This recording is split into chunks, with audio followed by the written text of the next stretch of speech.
नमस्कार साधकों, स्वागत है आपका हठ योग में। आज का विषय जो है वो है आत्मा सर्वत्र है, चैतन्य है, व्यापक है। अष्टवक्र गीता शुरू करते हैं। हे व्यापक, धर्म और अधर्म, सुख और दुखादि से सब मन के धर्म है। ये तेरे लिए नहीं है। तू न करता है न भोगता है, तू तो सदैव मुक्ति ही है। ऐसा अष्टवक्र जी बता रहे हैं राजा जनक को। आत्मा चैतन्य है, मुक्त है, सर्वत्र है, व्यापक है। वहाँ किसी बंधन में बंधता ही नहीं है। शरीर सीमित है। आत्मा किसी एक शरीर या मन से बंधी नहीं है। यह सारी भिन्नत शरीरगत है, मानसिक है। आत्मगत कोई भिन्नत नहीं है। इसलिए अष्टवक्र जी राजा जनक को विभो यानी व्यापक शब्द से संबोधित करते हुए कहते हैं कि तू शरीर नहीं है, व्यापक आत्मा है, इसलिए तू सर्वदा मुक्ति ही है। यह मुक्ति तेरा स्वभाव है, इसे पाना नहीं है, यहाँ उपलब्ध है ही। केवल जाग कर देखने की जरूरत है और अनुभव करने की जरूरत है। खोजो को छोड़कर संसार के प्रति उदासीन वैराग्यवान होकर विश्राम में स्थित हो जाना ही पा लेने का मार्ग है। आत्मा व्यापक है, सब में एक ही है, किंतु शरीर की भिन्नता के कारण अज्ञानी को आत्मा भी भिन्नता का भ्रम हो जाता है। यह मेरी आत्मा है, यह उसकी आत्मा है, भिन्न भिन्न आत्माएं हैं, आत्मा अनंत है, आदि आदि। अष्टवक्र जी कहते हैं कि तू अहंकार के कारण अपने को कर्ता और भोक्ता मान बैठा है। यह अहंकार भी तेरा भ्रांति है। तू चैतन्य आत्मा है जो न करता है न भोक्ता। अपने को कर्ता और भोक्ता मानने के कारण ही तू सुख दुख का अनुभव कर रहा है। तू धर्म और अधर्म की बातें करता है। वास्तव में यह धर्म और अधर्म, सुख और दुख मन के ही है। तू अहंकारवशी अपने को आत्मा से भिन्न अनुभव कर रहा है। इस अहंकार को छोड़ दे तो तू आत्मा सदा मुक्ति ही है। अहंकार और मन के मिटते ही तू सुख दुख से भी मुक्त हो जाएगा। एको दुष्ट सी सर्वस्व मुक्ति प्रयोसी सर्वदा अहम ये बंधो दृष्टा पृष्यति ताराम। अर्थात हे राजन, तू एक सबका दृष्टा है और सर्वदा मुक्त स्वरूप है। तेरा बंधन तो यही है कि तू अपने को छोड़कर दूसरे को दृष्टा देखता है। यहाँ तुझ में बंध है, यानी कि बंधन कारक है। यहाँ अष्टवक्र जी अद्वैत को प्रतिष्ठा देते हुए द्वैत धारण को भी बंधन का धारण या कारण मानते हुए जनक से कहते हैं, यहाँ आत्मा ही परमात्मा है, यानी कि असल में ऐसा नहीं है, पर बताने के लिए ऐसा बता रहे हैं। यही ब्रह्म है, दोनों भिन्न नहीं है, एक ही है। तू भी वही ब्रह्म है तथा यहाँ समस्त सृष्टि भी उसी एक ब्रह्म की अभिव्यक्ति है। वही परमात्मा है, सबका दृष्टा है, अतः तू ही सबका दृष्टा है। परमात्मा मुक्त है, अतः तू भी सचमुच मुक्ति ही है। लेकिन तेरे बंधन का कारण मात्र इतना है कि तू अपने को छोड़कर दूसरे को दृष्टा दिखता है। अष्टवक्र जी कहते हैं तू सबका दृष्टा है, दूसरा कोई दृष्टा नहीं। द्वैतवादी धर्म कहते हैं कि ईश्वर वहाँ भिन्न है, परमात्मा वहाँ आत्मा भिन्न है। ईश्वर वहाँ सृष्टि अलग अलग है। ईश्वर करता है, उसने सृष्टि बनाई, वहाँ आसमान से स्वर्ग में कहीं बैठा है, वहीं से समस्त सृष्टि का संचालन कर रहा है। सब उसकी मर्जी, वहाँ उसके आदेश अनुसार हो रहा है। वहाँ दया करता है, पुरस्कार देता है, दंड देता है, न्याय करता है। उसका पूरा शासन है। उसने सृष्टि बनाई, स्वर्ग नर्क बनाए, पशु पक्षी जीव जंतु मनुष्य आदि बनाए। यहाँ आत्मा ईश्वर नहीं है, उसकी संतान है। ईश्वर और आत्मा का पिता पुत्र का संबंध है। ईश्वर मुक्त है, आत्मा गुलाम है, वहाँ बंधन में है। गुलाम कभी मालिक नहीं हो सकता। ऐसे अनेक धर्मों के मतांतर है। कोई कुछ मानता है, कोई कुछ मानता है। ऐसे विभिन्न मान्यताओं के बीच अष्टवक्र जी बड़ी निर्भीकता से यह घोषणा करते हुए कि यहाँ चैतन्य आत्मा ही ब्रह्म है, इससे भिन्न कोई ईश्वर नहीं है। यहाँ आत्मा ही एकमात्र दृष्टा है, साक्षी है। कुछ धर्म आकाश में बैठे ईश्वर को दृष्टा कहते हैं कि वहाँ बैठे बैठे वहाँ सब कुछ देख रहा है, पाप पुण्य सब देख रहा है। अष्टवक्र जी कहते हैं कि यह आत्मा ही परमात्मा है और वही दृष्टा है, इससे भिन्न कोई दृष्टि नहीं है। यह आत्मा मुक्त है, किसी बंधन में नहीं बंधे। ये आगे जनक को कहते हैं कि तेरा बंधन यही है कि तू इस आत्मा के अलावा दूसरे को दृष्टा देखता है। जब दूसरा मौजूद है तो बंधन हो ही गया। यदि एक ही है तो कौन किसे बांधे। वह मुक्ति है। यदि ईश्वर आत्मा से भिन्न है, जो इससे बड़ा है, तभी बंधन की बात पैदा होती है कि यह आत्मा उसके अधीन है, गुलाम है, उसकी सेवक है। जब दूसरा है ही नहीं तो बंधन किसका, वह मुक्ति ही है। अतः आत्मा से भिन्न ईश्वर की सत्ता को मानना भी बंधन है। ऐसी आत्मा कभी मुक्त हो ही नहीं सकती। इसलिए ईश्वर की सत्ता को आत्मा से भिन्न मानने वाले धर्मों में मुक्ति की धारणा नहीं पाई जाती है। वे स्वर्ग, नरक या ईश्वर के साम्राज्य की ही बातें करते हैं। तो देखिए यहाँ पर कैसे विस्तार से बताया गया है, एकदम एग्जाम्पल के साथ दिया गया। अष्टवक्र जी बता रहे हैं कितने गहन बात है। द्वैत सिद्धांत, अद्वैत सिद्धांत यहाँ पर बता है। केवल अद्वैतवादी ही मुक्ति की बात कह सकते हैं। स्वतंत्र होने में बड़ा भय है, बड़ी असुरक्षा है। जीव के स्वभाव में गुलामी के गुण विद्यमान है, इसलिए उसने ईश्वर को अपने स्वामी एवं स्वयं को गुलाम मान लिया। इसी विचारधारणा ने द्वैतवादी धर्म को जन्म दिया। उपनिषद कहते हैं अयम आत्मा ब्रह्म तत्वमसि आदि। यहाँ अद्वैत की धारणा है।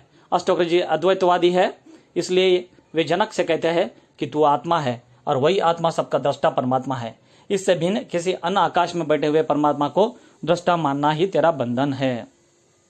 अज्ञानी ही आत्मा से भिन्न ईश्वर को दृष्टा, कर्म फल प्रदान करने वाला एवं कर्म या कर्ता मानते हैं, ज्ञानी नहीं। अहम करते त्यहम मान महाकृष्णादि दंशितः अथा करते ही विश्वास अमृतः पित्वा सुखी भवा। अर्थात देखिए यहाँ पर अद्वैत का जो सिद्धांत है, जो आदि शंकराचार्य जी ने भी बताया था, वही यहाँ पर अष्टवक्र जी भी बता रहे हैं राजा जनक को। सभी ब्रह्मांड है, सब ब्रह्मांड, सब ब्रह्म है। अहम यानी कि मैं करता हूँ, इति ऐसे अहम शासन मानी कि अहंकार रूपी अत्यंत महाकृष्ण यानी कि कृष्ण वर्ण वाले सर्प हृदयंशित यानी कि से दंशित हुआ। यहाँ पर पूर्व विस्तार से भावार्थ बताया गया है। हे जनक, मैं करता हूँ, ऐसे अहंकार रूपी विशाल काले सर्प से दंशित हुआ तू, मैं करता नहीं हूँ, ऐसे विश्वास रूपी अमृत को पीकर सुखी हो। देखिए यहाँ पर विष और अमृत दोनों बताया गया है। अष्टवक्र जी यहाँ पर बहुत ही गहन रहस्यमय ज्ञान बता रहे हैं, जो कि अत्यंत प्राचीन और गूढ़मय है। ध्यान से समझिए इसे। यह अष्टवक्र जी अहंकार को ही दुखों का कारण मानते हुए कहते हैं, देखिए अहंकार ही पूरे दुखों का कारण है। सभी को कर्ता जो बनाता है वह अहंकार ही है। तो सब जो भी शुरू होता है सब अहंकार से शुरू होता है। सब बाहर की दुनिया इंद्रिय गोचर दुनिया है, अंदर भीतर कुछ भी नहीं, सूक्ष्म दुनिया है। हे राजन, यहाँ पर अष्टवक्र जी अहंकार को ही दुखों का कारण मानते हुए कहते हैं कि हे राजन, तो इस अहंकार रूपी विशाल काले सर्प को से दंशित हुआ है, इसलिए अपने को कर्ता मानता है। यह मैं हूँ कि भावना ही तुझे उस ब्रह्म अथवा चेतना से अलग करती है। जब तक तेरे अंदर अहंकार है तब तक तू अपने को उस आत्मा से भिन्न मानता रहेगा। यही भिन्नत सभी दुखों का कारण है। इसलिए तू मैं भिन्न हूँ, मैं करता हूँ, इस अहंकार को छोड़कर मैं करता नहीं हूँ, करता वही ईश्वर है, ऐसे विश्वास रूपी अमृत को पीकर सुखी हो। इस सूत्र में अहंकार को समझना आवश्यक है। समस्त सृष्टि की उत्पत्ति एक ही ब्रह्म से हुई है, एक ही चेतना विभिन्न रूपों में अभिव्यक्त हुई है। आरंभ में इस ब्रह्म में कामना की स्फुरना हुई, एको अहम बहुश्याम, यानी कि मैं एक हूँ, अनेक हो जाऊं, यानी कि मैं एक से अनेक हो जाऊं, यानी कि सब मेरा ही स्वभाव है। जैसे बिजली एक ही है, पर वो फैन में जाती है तो अलग होती है, अलग उसका मिलता है फल, और बल्ब में जाती है तो अलग होता है, ऐसे मशीन में जाती है तो अलग होती है। इसी स्फुरना से सुप्त शक्ति का जागरण हुआ। वहाँ शक्ति आगे विभिन्न रूपों का निर्माण करती रही। इस विभिन्न रूपों में व्याप्त चेतना को उस परम चेतना से पृथकता का अनुभव हुआ, जिससे मैं भाग भय उत्पन्न हुआ। यह मैं भाव ही स्व चेतना के उस विराट चेतना से पृथकता का मूल कारण बना। इसी अहंकार से स्व चेतना उस विराट चेतना से भिन्न प्रतीत होने लगी। इस भिन्नता प्रतीति का मूल कारण मनुष्य की बुद्धि है। यह बुद्धि इस भिन्नता की प्रतीति का कारण बन गई। अज्ञान से हुई यह प्रतीति आत्मज्ञान से ही मिट सकती है। जब आत्मा का बोध हो गया, उसका ज्ञान हो गया, तो भ्रांति मिट जाती है और एवं मनुष्य अपने वास्तविक स्वरूप को पहचान लेता है, तभी वह शांत एवं सुखी हो जाता है। इसलिए अष्टवक्र जी कहते हैं कि मैं करता हूँ, ऐसे अहंकार रूपी विशाल काले सर्प से दंशित हुआ तू, मैं करता नहीं हूँ, ऐसे विशास रूपी अमृत को पीकर सुखी हो। यह मैं अथवा अहंकार अनंत भीख मंगा है, इसे चाहे कितना ही भरो यह खाली ही रहता है। देखिए कितना महत्व का बता गया। अहंकार यानी कि मैं जो है उसे कितना भी भरो खाली ही रहता है। इस सारा खेल अहंकार का ही है। वह अपने को कुछ दिखाना चाहता है। मनुष्य की आवश्यकता बहुत कम है जिन्हें आसानी से पूरा किया जा सकता है, किंतु उसके अधिकांश कार्य अहंकार तृप्ति के लिए ही होते हैं। यह अहंकार कठिन एवं असाध्य कार्य करने में रुचि लेता है, जैसे सिर के बल चलना, तप करना, नग्न रहना, लंबे उपवास करना, लंबी समाधि लगाना इत्यादि। यहाँ आदमी का अहंकार ही है कि वह अपने को सभी पशुओं से श्रेष्ठ समझता है। इस अहंकार ने ही पृथ्वी को समस्त ब्रह्मांड का केंद्र माना, अपने को देवताओं के संतान माना। हमारा देश महान, हमारा धर्म महान, हमारी जाति महान, मैं महान आदि सब अहंकार की ही धारणाएं है। यह अहंकार एक रोग है जो जीवन में सिखाया जा रहा है। ये शिक्षाएं, संस्थाएं, समाज सभी सिखा रहे हैं। अहंकार के अतिरिक्त जीवन में और कोई बोझ नहीं, कोई तनाव नहीं, ना कोई बंधन है। अहंकार हमेशा चाहती ही है, देता नहीं है।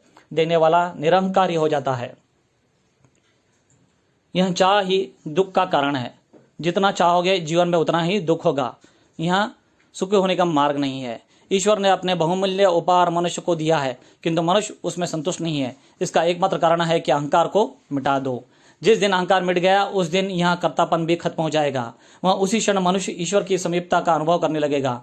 इसलिए अष्टोक्र जी ने इस अहंकार को विशाल काला सर्प कहा है। यहाँ छोटा मोटा भी नहीं है, विशाल है और साधारण भी नहीं है, काला फनियल सर्प है। साथ ही अष्टोक्र जी केवल इस बीमारी का निदान ही नहीं करते, बल्कि इलाज भी बताते हैं कि इस अहंकार को मिटाने का एकमात्र उपाय यह है कि जीव मैं से मुक्त हो जाए। मैं करता नहीं हूँ। यह सृष्टि अपने विशिष्ट नियमों से चल रही है। परमात्मा ही एकमात्र करता है। ऐसा विश्वास पूर्वक मान लेना ही अहंकार से मुक्त होने के लिए पर्याप्त है। तो देखिए मित्रों, साधकों, यह गहन रहस्य मैंने आपको बताया अष्टोक्र गीता से लेके। आपको पसंद आया तो शेयर करना, लाइक करना, ताकि सबका हित हो, सबका भला हो। बस इस वीडियो में इतना ही था।